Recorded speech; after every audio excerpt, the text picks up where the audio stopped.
ಎಲ್ರಿಗೂ ನಮಸ್ಕಾರ. ಇದು ಟೀಚ್ ಟಾಕ್ಸ್ ಯೂಟ್ಯೂಬ್ ಚಾನಲ್. ಇವತ್ತಿನ ಕ್ಲಾಸು ಸುವೇಗ 6ನೇ ತರಗತಿ ಗಣಿತ ದಶಮಾಂಶಗಳು ಪಾಠ. ದಶಮಾಂಶಗಳು ಪಾಠದಲ್ಲಿ ಈ ರೀತಿ ಇದೆ. ಮೊದಲನೇ ಮೇನ್, ಕೆಳಗಿನ ಪ್ರಶ್ನೆಗಳಿಗೆ 4 ಉತ್ತರಗಳನ್ನು ನೀಡಿದೆ. ಸರಿಯಾದ ಉತ್ತರವನ್ನು ಆಯ್ಕೆ ಮಾಡಿ ಅದರ ಸಂಕೇತವನ್ನು ನೀಡಲಾದ ಬಾಕ್ಸ್ನಲ್ಲಿ ಬರೆಯಿರಿ. ಪ್ರಶ್ನೆ 1, 2 ರೂಪಾಯಿ 5 ಪೈಸೆಯ ದಶಮಾಂಶ ರೂಪ. ನೋಡಿ, 2 ರೂಪಾಯಿ ಹಾಗೂ 5 ಪೈಸೆಯನ್ನು ನಾವು ದಶಮಾಂಶದ ರೂಪದಲ್ಲಿ ಬರೀಬೇಕು. ನಮಗೆ ಗೊತ್ತಿರೋ ಹಾಗೆ 1 ರೂಪಾಯಿಗೆ ಎಷ್ಟು ಪೈಸೆ? 100 ಪೈಸೆ. ಹಾಗೆ 5 ಪೈಸೆ ಅಂತ ಅಂದರೆ ಎಷ್ಟಾಗುತ್ತೆ? 1 ರೂಪಾಯಿಗೆ 100 ಪೈಸೆ ಆದರೆ 1 ಪೈಸೆಗೆ 100ನೇ 1 ರೂಪಾಯಿ ಆಗುತ್ತೆ. ಇದನ್ನು ನಾವು 5 ಪೈಸೆಯನ್ನು ರೂಪಾಯಿಗೆ ನಾವು ಬದಲಾಯಿಸಿದ್ರೆ 100ನೇ 5 ರೂಪಾಯಿ. ಇದನ್ನು ನಾವು ಭಾಗ ಮಾಡಿದ್ರೆ 100ನ್ನು 5ನ್ನು 100ರಿಂದ ಭಾಗ ಮಾಡಿದರೆ ನೋಡಿ, ದಶಮಾಂಶ ಬಿಂದು ತಗೊಂಡು 0 ಹಾಕ್ಕೊಳ್ಳಿ. 105 500 ಶೇಷ 0. ಇದು ನಮಗೆ ಬಂದಿದ್ದಂಥ ದಶಾಂಶ 0.05 ರೂಪಾಯಿ. ಹಾಗೆ ಇಲ್ಲಿ ನಮಗೆ 2 ರೂಪಾಯಿ ಮೊದಲೇ ಇದೆ. 2 ರೂಪಾಯಿ ಮತ್ತು 0.05 ರೂಗಳನ್ನು ಕೂಡಿದರೆ 2 ರೂ ಹಾಗೂ 0.05 ರೂ ಕೂಡಿದರೆ 2.05 ರೂಪಾಯಿ. ಹಾಗಾಗಿ ಈ ಪ್ರಶ್ನೆಯ ದಶಮಾಂಶ ರೂಪ 2.05 ರೂಪಾಯಿ. ಇದು ಆಪ್ಷನ್ ಎ ನಲ್ಲಿ ನಮಗೆ ಸಿಗ್ತದೆ. ನೀವು ಇಲ್ಲಿ ಎ ಅಂತೇಳಿ ಬರಿಬೇಕು. ಹಾಗೆ ಎರಡನೇ ಪ್ರಶ್ನೆ, 58 ಸೆಂಟಿಮೀಟರ್ ಅನ್ನು ಮೀಟರ್ಗೆ ಪರಿವರ್ತಿಸಿದ ರೂಪ. ಎರಡನೇ ಪ್ರಶ್ನೆ, 58 ಸೆಂಟಿಮೀಟರ್ ಅನ್ನು ಮೀಟರ್ಗೆ ಪರಿವರ್ತಿಸಿ. ನಮಗೆಲ್ಲ ಗೊತ್ತಿರೋ ಹಾಗೆ 1 ಮೀಟರ್ಗೆ 100 ಸೆಂಟಿಮೀಟರ್. ಹಾಗೆ 1 ಸೆಂಟಿಮೀಟರ್ಗೆ 100ನೇ 1 ಮೀಟರ್. ಇಲ್ಲಿ 58 ಇರೋದ್ರಿಂದ 58 ಸೆಂಟಿಮೀಟರ್ಗೆ 100ನೇ 58 ಮೀಟರ್. ಮತ್ತೊಮ್ಮೆ ಭಾಗಾಕಾರ ಮಾಡಿದ್ರೆ ನೋಡಿ ಭಾಗ ಆಗೋದಿಲ್ಲ. ಹಾಗಾಗಿ ದಶಾಂಶ ಬಿಂದು ತಗೊಂಡು 0 ಹಾಕೊಂಡ್ರೆ 105 500 ಶೇಷ 80 ಉಳಿಯುತ್ತೆ.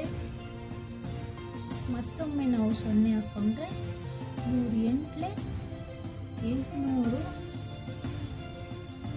ಹಾಗಾಗಿ ನಮಗೆ ಬಂದ ಉತ್ತರ 0.58 ಮೀಟರ್. ಈ ಉತ್ತರಗಳಲ್ಲಿ ಎ ಬಂದು 1.58 ಇದೆ, ಬಿ ಬಂದು 0.56 ಅಂತ ತಪ್ಪಾಗಿದೆ. ಇದು ಆ್ಯಕ್ಚುಲಿ 0.58 ಆಗಬೇಕು. ಹಾಗೆ ಇದೇ ಸರಿಯಾದ ಉತ್ತರ. ಇನ್ನು ಮೂರನೇ ಪ್ರಶ್ನೆ, 3 kg 8 ಗ್ರಾಂ ಇದನ್ನು ಗ್ರಾಮ್ಗಳಿಗೆ ಪರಿವರ್ತಿಸಿದ ರೂಪ. ಮೂರನೇ ಪ್ರಶ್ನೆ, 3 kg 8 ಗ್ರಾಂ ಇದನ್ನು ನಾವು ಗ್ರಾಮ್ಗೆ ಪರಿವರ್ತಿಸಬೇಕು. 1 kgಗೆ 1000 ಗ್ರಾಂ ಆದರೆ 3 kgಗೆ 1000 ಗುಣಿಸು 3 ಎಷ್ಟಾಗುತ್ತೆ? 3000 ಗ್ರಾಂ. ಇಲ್ಲಿ ಒಂದು 8 ಗ್ರಾಮ್ ಇದೆ. ಹಾಗಾಗಿ ಎರಡನ್ನು ಕೂಡಿದರೆ 3008 ಗ್ರಾಂ. ಇಲ್ಲಿ ಎ, ಬಿ, ಸಿ ಹಾಗೆ ಡಿ ನಲ್ಲಿ 3008 ಇಲ್ಲಿದೆ. ಹಾಗಾಗಿ ಉತ್ತರ ಸಿ. ಇನ್ನು 4ನೇ ಪ್ರಶ್ನೆ, 4750 ಗ್ರಾಂಗಳನ್ನು ಕಿಲೋಗ್ರಾಂಗಳಿಗೆ ಬರೆಯುವ ರೂಪ. 4750 ಗ್ರಾಂ. ಇದನ್ನು ನಾವು ಕೆ ಜಿಯಲ್ಲಿ ಬರೀಬೇಕು. 4750 ನಾನು ಈ ರೀತಿಯಾಗಿ ಬರ್ಕೊತೀನಿ. 4000 ಗ್ರಾಮ್ ಪ್ಲಸ್ 750 ಗ್ರಾಮ್. 4000 ಗ್ರಾಮ್ ಇದನ್ನು ನಾನು 4 kg ಅಂತ ಕೂಡ ಬರಿಬೋದು. ಯಾಕೆ ಅಂತಂದರೆ ಹಿಂದೆ ಹೇಳಿರೋ ಹಾಗೆ 1 kgಗೆ 1000 ಗ್ರಾಮ್ ಆದರೆ 4000 ಗ್ರಾಮ್ ಅಂದರೆ ಅದರರ್ಥ 4 kg. 4 kg ಹಾಗೂ 750 ಗ್ರಾಮ್. ಇದು ಎಲ್ಲಿದೆ ಉತ್ತರದಲ್ಲಿ ನೋಡಿದ್ರೆ ನೋಡಿ, ಆಪ್ಷನ್ ಎ 4 kg 750 ಗ್ರಾಮ್ ಇದು ಸರಿಯಾದ ಉತ್ತರ. ಹಾಗೆ 5ನೇ ಪ್ರಶ್ನೆ, 3 ಮೀಟರ್ ಹಾಗೂ 50 ಸೆಂಟಿಮೀಟರ್ ಇದನ್ನು ಮೀಟರ್ಗಳಲ್ಲಿ ಬರೆಯುವ ರೂಪ. 3 ಮೀಟರ್ ಹಾಗೂ 50 ಸೆಂಟಿಮೀಟರ್. ಇಲ್ಲಿ ಮೀಟರನ್ನು ನಾವು ಉತ್ತರನ ಮೀಟರಲ್ಲೇ ಬರಿಬೇಕು. ಸೊ ಹಾಗಾಗಿ 3 ಮೀಟರನ್ನು ನೀವು ಹಾಗೆ ಬರ್ಕೊಳ್ಳಿ. ಸೆಂಟಿಮೀಟರನ್ನು ಮೀಟರ್ಗೆ ಪರಿವರ್ತಿಸಿ. 1 ಮೀಟರ್ಗೆ 1 ಮೀಟರ್ಗೆ 100 ಸೆಂಟಿಮೀಟರ್ ಆದರೆ 1 ಸೆಂಟಿಮೀಟರ್ಗೆ 100ನೇ 1 ಮೀಟರ್. ಇಲ್ಲಿ 50 ಇರೋದ್ರಿಂದ 50 ಸೆಂಟಿಮೀಟರ್ಗೆ 100ನೇ 50 ಮೀಟರ್. ನೋಡಿ 0 ಹಾಗೂ 0ನ ನಾವಿಲ್ಲೇ ಹೊಡಿಬೋದು. 5 10ನೇ 5ಅನ್ನು ನಾವು ಈ ರೀತಿ ಕೂಡ ಹೊಡಿಬೋದು. 5 1 5, 5 2 10. 2ನೇ 1ಅನ್ನು ನಾವು ಮತ್ತೆ ಭಾಗ ಮಾಡಿದ್ರೆ ನೋಡಿ ಭಾಗ ಆಗಲ್ಲ, ದಶಾಂಶ ಬಿಂದು ತಗೊಂಡು 0 ಹಾಕೊಂಡ್ರೆ 2 5 10 ನಮಗೆ ಬಂದಿದ್ದು ಎಷ್ಟು? 0.5 ಮೀಟರ್. ಈಗ ನಮ್ಮ ಹತ್ರ ಆಲ್ರೆಡಿ 3 ಮೀಟರ್ ಇದೆ. ಸೊ ಈ 3 ಮೀಟರನ್ನು ಹಾಗೂ 0.5 ಮೀಟರನ್ನು ಕೂಡಿದರೆ ನಮಗೆ ಬರುತ್ತೆ 3.5 ಮೀಟರ್. ಇದು ಎಲ್ಲಿದೆ ಅಂತ ನೋಡಿದ್ರೆ ಆಪ್ಷನ್ ಡಿ. ಇನ್ನು ಪ್ರಶ್ನೆ 6 ಹೋಗೋಣ. ಪ್ರಶ್ನೆ 6, 0.39 ಮತ್ತು 1.26 ಇದರ ಮೊತ್ತ ಅಂತಂದರೆ 0.39 1.26 ನಾವೇನು ಮಾಡಬೇಕು? ಕೂಡಬೇಕು. ಇಲ್ಲಿ ನಾವು ಈ ರೀತಿ ಕೂಡುವಾಗಲಿ ಕಳೆಯುವಾಗಲಿ ಸ್ಥಾನ ಬೆಲೆಗಳನ್ನು ನಾವು ಕರೆಕ್ಟಾಗಿ ಹಾಕಬೇಕು. ಬಿಡಿಯ ಸ್ಥಾನದ ಕೆಳಗೆ ಬಿಡಿಯ ಸ್ಥಾನ, ದಶಾಂಶ ಸ್ಥಾನದ ಕೆಳಗೆ ದಶಾಂಶ, ಶತಾಂಶದ ಕೆಳಗೆ ಶತಾಂಶ. ಈಗ 9 ಮತ್ತು 6 ಕೂಡಿ 9ಕ್ಕೆ 6 ಕೂಡಿದ್ರೆ 15 ಬರ್ತದೆ. 5 1 3 2 5 5 1 6 ಬಿಂದು 1.65 ಬರುತ್ತೆ. 1.65 ಇಲ್ಲಿದೆ ನೋಡಿ, ಆಪ್ಷನ್ ಎ. ಹಾಗೆ 7ನೇ ಪ್ರಶ್ನೆ, 17.50 ರೂಪಾಯಿ 17.50 ಪೈಸೆ ಹಾಗೂ 6 ರೂಪಾಯಿ 25 ಪೈಸೆ ಇವುಗಳ ವ್ಯತ್ಯಾಸ. ನೋಡಿ 17 ರೂಪಾಯಿ 50 ಪೈಸೆ ಹಾಗೂ 6 ರೂಪಾಯಿ 25 ಪೈಸೆಗಳ ವ್ಯತ್ಯಾಸ ಅಂತಂದರೆ ವ್ಯವಕಲನ. 0ಯಲ್ಲಿ 5 ಕಳೀಲಿಕ್ಕೆ ಆಗೋದಿಲ್ಲ, ನಿಷ್ಕ ತಗೊಳ್ಳಿ. 10ರಲ್ಲಿ 5 ಕಳೆದ್ರೆ 5, 4ರಲ್ಲಿ 2 ಕಳೆದ್ರೆ 2 ಬಿಂದು, 7ರಲ್ಲಿ 1 ಕಳೆದ್ರೆ 1, 11.25 ಬರುತ್ತೆ. ಅಂದರೆ 11 ರೂಪಾಯಿ 25 ಪೈಸೆ. ನೀವು ಇಲ್ಲಿ ಆಪ್ಷನ್ಸ್ನ ನೋಡಿದ್ರೆ 11.25 ಇಲ್ಲಿದೆ. ಹಾಗಾಗಿ option C. 6 kg 200 gram, 2 kg 130 gram ಮತ್ತು 10 kg 760 ಗ್ರಾಮ್ ಇವುಗಳ ಒಟ್ಟು ತೂಕ. 6 kg 200 ಗ್ರಾಮ್, 2 kg 130 ಗ್ರಾಮ್, ಹಾಗೆಯೇ 10 kg 760 ಗ್ರಾಮ್ ಇವೆಲ್ಲದರ ಒಟ್ಟು ತೂಕ ಅಂದರೆ ಕೂಡಬೇಕು. ನೋಡಿ ಗ್ರಾಮ್ಗಳನ್ನೆಲ್ಲ ಕೂಡಿದ್ರೆ ನನಗೆ ಎಷ್ಟು ಬರುತ್ತೆ? 9, 7, 2, 9, 1 10ಕ್ಕೆ 0, ದಶಕ 1, 6, 7, 8, 9 ಹಾಗೆ 1 ಅಂದರೆ 1 kg 19 kg 90 ಗ್ರಾಮ್ ಅಥವಾ 9. ನೋಡಿ ಈ ಉತ್ತರಗಳನ್ನು ನೀವು ನೋಡಿದ್ರೆ 19 kg ಇಲ್ಲಿ ಇದೆ. 19 kg 900 ಗ್ರಾಮ್ ಇದೆ ಮತ್ತು 19 kg 9 ಗ್ರಾಮ್ ಇದೆ. ಇದು ಅಲ್ಲ, ಇದು ಉತ್ತರ ಆಪ್ಷನ್ ಬಿ. ಇನ್ನು ಈ ಕೆಳಗಿನ ದಶಾಂಶ ಸಂಖ್ಯೆಗಳನ್ನು ಏರಿಕೆ ಕ್ರಮದಲ್ಲಿ ಬರೆಯಿರಿ. ಏರಿಕೆ ಕ್ರಮ ಅಂತಂದರೆ ಏನು ಬರೀಬೇಕು? ಏರಿಕೆ ಕ್ರಮ ನಿಮಗೆಲ್ಲ ಗೊತ್ತಿರೋ ಹಾಗೆ ಮಕ್ಕಳ, ಏರಿಕೆ ಕ್ರಮ ಅಂದರೆ ಮೊದಲು 8 ಚಿಕ್ಕ ಸಂಖ್ಯೆಯನ್ನು ಬರೀಬೇಕು, ಆಮೇಲೆ ಅದಕ್ಕಿಂತ ಸ್ವಲ್ಪ ದೊಡ್ಡದು, ಆಮೇಲೆ ಹಾಗೆ ಅದಕ್ಕಿಂತ ದೊಡ್ಡದು, ಹೀಗೆ ಏರಿಸ್ಕೊಂಡು ನಾವು ಸಂಖ್ಯೆಗಳನ್ನು ಬರೀತಾ ಹೋಗಬೇಕಾಗತ್ತೆ. ಕೊಟ್ಟಿರುವ ಈ ಸಂಖ್ಯೆಗಳನ್ನು ನೀವು ಗಮನಿಸಿದ್ರೆ 0.9, 0.6, 1.8, 0.3, 1.18. ಇದರಲ್ಲಿ ಅತ್ಯಂತ ಚಿಕ್ಕದು ಯಾವುದು ಚಿಕ್ಕದು? ನೋಡಿ ಇಲ್ಲಿ ನಿಮಗೆ 0.9 ಇದೆ, ಇಲ್ಲಿ 1.8 ಇದೆ. ನೀವು ಯಾವಾಗಲೂ ಏನು ನೋಡಬೇಕು ಅಂದರೆ ಅದರ ಸ್ಥಾನ ಬೆಲೆಗಳನ್ನು ನೋಡಬೇಕು. ಇಲ್ಲಿ ನೀವು ನೋಡಿದ್ರೆ ಬಿಡಿಯ ಸ್ಥಾನ ಇದು, ಈ ಬಿಡಿ ಸ್ಥಾನದಲ್ಲಿ ಇಲ್ಲಿ 1 ಇದೆ, ಹಾಗೆ ಇಲ್ಲಿ ನೋಡಿದ್ರೆ ನೀವು 0 ಇದೆ. ಸೊ 1ಕ್ಕಿಂತ 0 ಚಿಕ್ಕದಲ್ವಾ, ಹಾಗಾಗಿ 0 ಇರುವ ಬಿಡಿ ಸ್ಥಾನವನ್ನು ನೀವು ಆಯ್ಕೆ ಮಾಡ್ಕೋಬೇಕು. 0 ಇರುವ ಬಿಡಿ ಸ್ಥಾನದಲ್ಲಿ ಮತ್ತೆ 3 ಇದ್ದಾವೆ. ಒಂದು 0.9 ಇದೆ, 4 ಇದೆ, ಹಾಗೆ 3 ಇದೆ. ಈ 3ರಲ್ಲಿ ನೋಡಿದ ತಕ್ಷಣ ಯಾವುದು ಚಿಕ್ಕದು ಅಂತ ನಿಮಗೆ ಗೊತ್ತಾಗುತ್ತೆ. ಯಾವುದು ಚಿಕ್ಕದು ಈ 3ರಲ್ಲಿ ಅಂದರೆ 0.3 ಚಿಕ್ಕದು. ಹಾಗಾಗಿ ಮೊದಲು 0.3 ಬರೀಬೇಕು. ಆನಂತರ ಯಾವುದು ಬರುತ್ತೆ? 0.4 ಬರುತ್ತೆ. ಆನಂತರ ಯಾವುದು ಬರುತ್ತೆ? 0.9 ಬರುತ್ತೆ.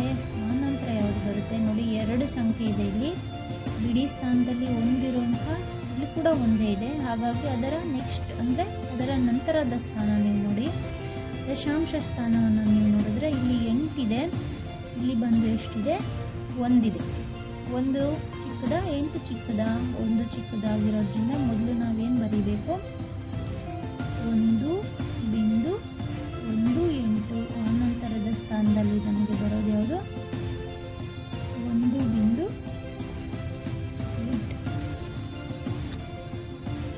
2, 4.76, 3.76, 4.67, 3.67, 4.87 ಈ ರೀತಿಯಾಗಿದೆ. ಏರಿಕೆ ಕ್ರಮ ಅಂದರೆ ಇವೆಲ್ಲ ಬಿಡಿ ಸ್ಥಾನಗಳನ್ನು ನೋಡಿ, ಬಿಡಿ ಸ್ಥಾನಗಳಲ್ಲಿ ನಿಮಗೆ 4, 3, 4, 3, 4 ಅಂತ ಸಿಗುತ್ತೆ. 4 ಬಿಡಿ, ಚಿಕ್ಕದು ಯಾವುದು? 3 ಇರೋದು ನಿಮಗೆ 2 ಸಿಗುತ್ತೆ ಇಲ್ಲಿ, 3.76 ಹಾಗೆ 3.67 ಬಿಡಿ. ಆದಮೇಲೆ ದಶಾಂಶ ಸ್ಥಾನವನ್ನು ನೋಡಿ, ಇಲ್ಲಿ 7 ಇದೆ, ಇಲ್ಲಿ 6 ಇದೆ. ಯಾವುದು ಚಿಕ್ಕದು? 2ರಲ್ಲಿ 6 ಇರೋದು ಚಿಕ್ಕದಲ್ವ, ಸೊ ಹಾಗಾಗಿ ಇದು ಚಿಕ್ಕ ಸಂಖ್ಯೆ. ಇದನ್ನು ಮೊದಲು ಬರೀರಿ 3.67. ಆಗಿದ್ದಾದಮೇಲೆ ನೆಕ್ಸ್ಟ್ ಇನ್ನೊಂದು ಯಾವುದು? ಇದು 4 ಇರೋದು, 3 ಇರೋದು, ಇಲ್ಲಿ ಇನ್ನೊಂದೇ ಒಂದಿದೆ, ಹಾಗಾಗಿ ಇದನ್ನು ಬರೀರಿ 3.76. ಆಮೇಲೆ ಇಲ್ಲಿಗೆ ಬನ್ನಿ, 4.76, 4.67, 4.87 ಅಂತ ಇದೆ. ಈ ಬಿಡಿ ಸ್ಥಾನಗಳೆಲ್ಲ ಸೇಮ್ ಇರೋದ್ರಿಂದ ದಶಾಂಶ ಸ್ಥಾನಗಳನ್ನು ನೀವು ನೋಡಿ, ಇಲ್ಲಿ 7 ಇದೆ, ಇಲ್ಲಿ 6 ಇದೆ, ಇಲ್ಲಿ 8 ಇದೆ. ಯಾವುದು ಚಿಕ್ಕದು? ಇದೇ ಚಿಕ್ಕದಲ್ವಾ, ಹಾಗಾಗಿ 4.67 ಮೊದಲು ಬರೀರಿ, 4.76 ಆಮೇಲೆ ಬರೀರಿ, 4.87 ಆಮೇಲೆ ನೀವು ಕೊನೆಯದಾಗಿ ಬರೀಬೇಕು. ಇನ್ನು ಪ್ರಶ್ನೆ 3ಕ್ಕೆ ಬನ್ನಿ. 17.81, 17.23, 17.40, 17.75, 17.7 ಈ ರೀತಿ ಎಲ್ಲ ಇದೆ. ನೀವು ಬಿಡಿಯ ಸ್ಥಾನ ಹಾಗೂ 10ರ ಸ್ಥಾನವನ್ನು ನೋಡಿದ್ರೆ ಎಲ್ಲ ಕೂಡ 17 ಇದೆ. ಹಾಗಾಗಿ ನೀವು ಯಾವುದನ್ನು ನೋಡಬೇಕು ಮಕ್ಕಳ? ದಶಾಂಶ ಸ್ಥಾನವನ್ನು ನೋಡಿ. 8 ಇದೆ, ಇಲ್ಲಿ 2 ಇದೆ, 4, 7 ಹಾಗೆ 7 ಯಾವುದು ಇದರಲ್ಲಿ ಚಿಕ್ಕದು ನಿಮಗೆ ಕಾಣಿಸ್ತಾ ಇದೆ? ನಿಮಗೆ ಚಿಕ್ಕದು ಯಾವುದು ಕಾಣಿಸ್ತಾ ಇದೆ? ಇಲ್ಲಿ 2 ಇರೋದು ದಶಾಂಶ ಸ್ಥಾನದಲ್ಲಿ ಚಿಕ್ಕದು. ಹಾಗಾಗಿ 17.23 ಮೊದಲು ಬರುತ್ತೆ. 8 2 ಆಯಿತು. 4 7 ಮತ್ತು 7 ಇದೆ. ಇದರಲ್ಲಿ ಇಷ್ಟು ಸಂಖ್ಯೆಗಳಲ್ಲಿ ಯಾವುದು ಚಿಕ್ಕದು? ಇದೇ ಚಿಕ್ಕದಲ್ವಾ? ಹಾಗಾಗಿ 17.40 ಆಮೇಲೆ ಬರೀರಿ. ಇನ್ನೂ ಚಿಕ್ಕದು ಯಾವುದು? 17.7 17.75. ನೋಡಿ ಇಲ್ಲಿ 7 ಇರೋದು, ಇಲ್ಲಿ 2 ಇದೆ, ಇಲ್ಲಿ 7 ಇದೆ, ಇಲ್ಲಿ ಕೂಡ 7 ಇದೆ. ಹೀಗಿದ್ದರೆ ನಾವು ಅದರ ಪಕ್ಕದ ಸಂಖ್ಯೆಗಳನ್ನು ನೋಡಬೇಕಾಗುತ್ತೆ. ಇಲ್ಲಿ ಏನು ಕೊಟ್ಟಿಲ್ವಲ್ಲ ಅಂತಂದರೆ, ಇಲ್ಲಿ ಏನೂ ಇಲ್ಲ ಅಂದರೆ ನಾವೇ ಇದನ್ನು 0 ಅಂತ ಹೇಳಿ ತಗೋಬೋದು. 0 ಚಿಕ್ಕದಾ 5 ಚಿಕ್ಕದಾ ಅಂತ ಕೇಳಿದ್ರೆ ನೀವೇನು ಹೇಳ್ತೀರಾ? 0ನೇ ಚಿಕ್ಕದು. ಹಾಗಾಗಿ 17.70, 17.75, ಕೊನೆಯದಾಗಿ 17.81. ಹಾಗೆ ಪ್ರಶ್ನೆ 4ಕ್ಕೆ ಬನ್ನಿ. 5.1, 5.012, 5.6, 5.316, 5.021. ನೋಡಿ ಎಲ್ಲ ಬಿಡಿ ಸ್ಥಾನದಲ್ಲಿ 5 ಇದೆ. ದಶಾಂಶ ಸ್ಥಾನಗಳನ್ನು ನೋಡಿ, 1 ಇದೆ, 0, 6, 3, 0. ಈಗ 6, 3 ಎಲ್ಲ ಬಿಡಿ, 0ಗಳನ್ನು ಇರೋದನ್ನು ನೋಡ್ಕೊಳ್ಳಿ. ನೋಡಿ ದಶಾಂಶ ಸ್ಥಾನದಲ್ಲಿ ಇಲ್ಲೂ 0 ಇದೆ, ಇಲ್ಲೂ 0 ಇದೆ. ಶತಾಂಶ ಸ್ಥಾನಕ್ಕೆ ಹೋಗಿ, ಇಲ್ಲಿ 1 ಇದೆ, ಇಲ್ಲಿ ಎಷ್ಟಿದೆ? 2 ಇದೆ. ಯಾವುದು ಚಿಕ್ಕದು? 1 ಚಿಕ್ಕದು. ಹಾಗಾಗಿ 5.01, ನೋಡಿ ಪ್ರಶ್ನೆ 4. ಎಲ್ಲ ಬಿಡಿ ಸ್ಥಾನಗಳಲ್ಲಿ 5 ಇರೋದ್ರಿಂದ ನೀವು ದಶಾಂಶ ಸ್ಥಾನಗಳನ್ನು ನೋಡಬೇಕಿಲ್ಲಿ. ಇಲ್ಲಿ 1 ಇದೆ, 0 ಇದೆ, 6 ಇದೆ, 3 ಇದೆ, ಹಾಗೂ ಇಲ್ಲೂ 0 ಇದೆ. 0 ಇರುವಂಥ 2 ನೀವು ಗಮನಿಸಿ. 2 ಸ್ಥಾನದಲ್ಲಿ 0ನೇ ಇದೆ. ಹಾಗಾಗಿ ಶತಾಂಶ ಸ್ಥಾನವನ್ನು ನೋಡಿ, ಇಲ್ಲಿ 1 ಇದೆ, ಇಲ್ಲಿ 2 ಇದೆ. 1 ಚಿಕ್ಕದಲ್ವಾ? ಸೊ ಹಾಗಾಗಿ 5.012 ಮೊದಲು ಬರೀರಿ. 5.021 ನಂತರ ಬರೀರಿ. ಆಮೇಲೆ 5.1, 5.316, ಆ ನಂತರ 5.6. ಇದಿಷ್ಟು ಏರಿಕೆ ಕ್ರಮ. ಇನ್ನು ಸಿ ಮೇನಲ್ಲಿ ಕೆಳಗಿನ ದಶಮಾಂಶ ಸಂಖ್ಯೆಗಳನ್ನು ಇಳಿಕೆ ಕ್ರಮದಲ್ಲಿ ಬರೀಬೇಕು ಮಕ್ಕಳ. ಇಳಿಕೆ ಕ್ರಮ ಅಂತಂದರೆ ಮೊದಲು ಯಾವುದನ್ನು ಬರೀಬೇಕು? ಏರಿಕೆ ಕ್ರಮದಲ್ಲಿ ನೀವು ಮೊದಲು ಚಿಕ್ಕದು ಬರೀತಾ ಇದ್ವಲ್ಲ, ಇಳಿಕೆ ಕ್ರಮದಲ್ಲಿ ಮೊದಲು ನಾವು ದೊಡ್ಡದನ್ನು ಬರೀಬೇಕು. ಆನಂತರ ನಾವು ಅದಕ್ಕಿಂತ ಹಾಗೆ ನಾವು ಅದನ್ನು ಇಳಿಸ್ಕೊಂಡು ಬರಬೇಕು. ಸೊ ಇಲ್ಲಿ ನೀವು ನೋಡಿ ದೊಡ್ಡ ಸಂಖ್ಯೆ ಯಾವುದಿದೆ ಇದರಲ್ಲಿ? ನೋಡಿ 9 ಇದೆ, 19.9 ಇದೆ, 19.09 ಇದೆ, 19.99 ಇದೆ, 10.19 ಇದೆ. ನೋಡಿ ನೀವು ಎಲ್ಲ ಬಿಡಿ ಹಾಗೂ 10ರ ಸ್ಥಾನಗಳನ್ನು ನೋಡಿದ್ರೆ 19 ನಿಮಗೆ ದೊಡ್ಡದು ಸಿಗುತ್ತೆ. ಇಲ್ಲಿ 19 ನಂತರ ನೀವು ದಶಾಂಶ ಸ್ಥಾನಗಳನ್ನು ನೋಡಿದ್ರೆ ಇಲ್ಲಿ 19.9 ಇದೆ, 19.0 ಇದೆ, 19.9 ಇದೆ. ಇಲ್ಲಿ ನೋಡಿ 19.9 ಇಲ್ಲೂ ಇದೆ, 19.99 ಇಲ್ಲೂ ಇದೆ. ನೋಡಿ ಇಲ್ಲಿ ನಂತರದ ಸ್ಥಾನ ಇಲ್ಲ. ಹಾಗಾಗಿ ನೀವೇ ಇಲ್ಲಿ ನಂತರದ ಸ್ಥಾನದಲ್ಲಿ 0 ಅಂತ ಹಾಕ್ಕೊಂಡ್ರೆ, ಇಲ್ಲಿ ದಶಾಂಶ ಸ್ಥಾನದಲ್ಲಿ 9 ಇದೆ, ಶತಾಂಶ ಸ್ಥಾನದಲ್ಲಿ 0 ಮತ್ತು 9 ಇದೆ. ಇಲ್ಲಿ ಯಾವುದು ದೊಡ್ಡದು? 90.99 ದೊಡ್ಡದು. ಹಾಗಾಗಿ 19.99 ಮೊದಲು ಬರೀಬೇಕು. ಆಮೇಲೆ 19.90, ನಂತರ 19.09, ನಂತರ ನೋಡಿ 19.1 ಇದೆ, 19.9 ಇದೆ. ಯಾವುದು ದೊಡ್ಡದು? 9.19 ಇದೆ, 9.9 ಇದೆ. ನೋಡಿ 9.1 ಇದೆ, 9.9 ಇದೆ. ಯಾವುದು ದೊಡ್ಡದು? 9.9 ದೊಡ್ಡದು. ಎಲ್ಲದಕ್ಕಿಂತ ಚಿಕ್ಕದು ಯಾವುದು? 9.19. ಇನ್ನು ಎರಡನೇ ಪ್ರಶ್ನೆ. 201.5, 201.05, 201.15, 201.51, 201.55. ನೋಡಿ ಎಲ್ಲ ಸ್ಥಾನಗಳಲ್ಲಿ ಬಿಡಿ 10, 100 ಸಾಮಾನ್ಯವಾಗಿದೆ, ಅಂದರೆ ಸೇಮ್ ಇದೆ. ದಶಾಂಶ ಸ್ಥಾನಗಳನ್ನು ನೋಡಿದ್ರೆ 5, 0, 1, 5 ಹಾಗೆ 5 ಇದೆ. ಇನ್ನು ಶತಾಂಶ ಸ್ಥಾನಗಳನ್ನು ನೀವು ನೋಡಿದ್ರೆ ಇಲ್ಲಿ ಏನೂ ಇಲ್ಲ, ಇಲ್ಲಿ 5 ಇದೆ, ಇಲ್ಲಿ ಕೂಡ 5 ಇದೆ, 1 ಇದೆ ಮತ್ತು 5 ಇದೆ. ನೋಡಿ ಇಲ್ಲಿ ಒಂದು 5, ಇಲ್ಲಿ ಕೂಡ 5 ಇದೆ ಅಂತ ನೀವು ಹೇಳ್ಬೋದು. ಆದರೆ ಇಲ್ಲಿ ನೀವು ನೋಡಿ ದಶಾಂಶ ಸ್ಥಾನದಲ್ಲಿ ನೋಡಿ 1 5 ಇರೋದ್ರಿಂದ, ಇಲ್ಲಿ ಶತಾಂಶ ಸ್ಥಾನದಲ್ಲಿ 5 ಇರೋದ್ರಿಂದ ಇದು ದೊಡ್ಡ ಸಂಖ್ಯೆ. 201.5 ದೊಡ್ಡ ಸಂಖ್ಯೆ. ಅನಂತರದ ಸಂಖ್ಯೆ ಯಾವುದು ನೋಡಿ, ಇಲ್ಲಿ 201.5 ಒಂದಿದೆ, ಇಲ್ಲಿ 201.5 0. ಯಾವ್ದು ದೊಡ್ಡದು ಇದರಲ್ಲಿ? 5 ಒಂದೇ ದೊಡ್ಡದಲ್ವಾ? 201.5 ಒಂದು ದೊಡ್ಡದು, 201.5 0 ಚಿಕ್ಕದು. ಆಮೇಲೆ ಇವೆರಡರಲ್ಲಿ ಯಾವುದು? 201.15 ದೊಡ್ಡದು, ನಂತರ 201.05 ಚಿಕ್ಕ ಸಂಖ್ಯೆ. ಪ್ರಶ್ನೆ 3 ನೋಡಿ, 0.23, 0.45, 0.54, 0.32, 0.5 ಎಲ್ಲ ಕೂಡ 0ನೇ ಇದೆ. ದಶಾಂಶ ಸ್ಥಾನಗಳನ್ನು ನೋಡಿ 2 4 5 3 5 ನೋಡಿ. 5 ಇರುವಂಥದ್ದು ನಮ್ಗೆ 2 ಸಿಕ್ತು ನೋಡಿ, ಇದೊಂದು ಹಾಗೆ ಇದೊಂದು. ಶತಾಂಶ ನೋಡ್ಬೇಕು ಇವಾಗ. 4 ಇದೆ, ಇಲ್ಲಿ ಏನಿಲ್ಲ ಅಂದರೆ 0 ಇದೆ. 0 ದೊಡ್ಡ 4 ದೊಡ್ಡ ಅಂದರೆ 4 ದೊಡ್ಡ. ಹಾಗಾಗಿ 0.54 ದೊಡ್ಡ ಸಂಖ್ಯೆ. 0.5 ಅದಾದ್ಮೇಲೆ ನಂತರದ ದೊಡ್ಡ ಸಂಖ್ಯೆ. 0.45 ನಂತರದ ದೊಡ್ಡ ಸಂಖ್ಯೆ. 0.32 ಹಾಗೆ ಎಲ್ಲರಿಗಿಂತ ಚಿಕ್ಕದು 0.23 ನೋಡಿ.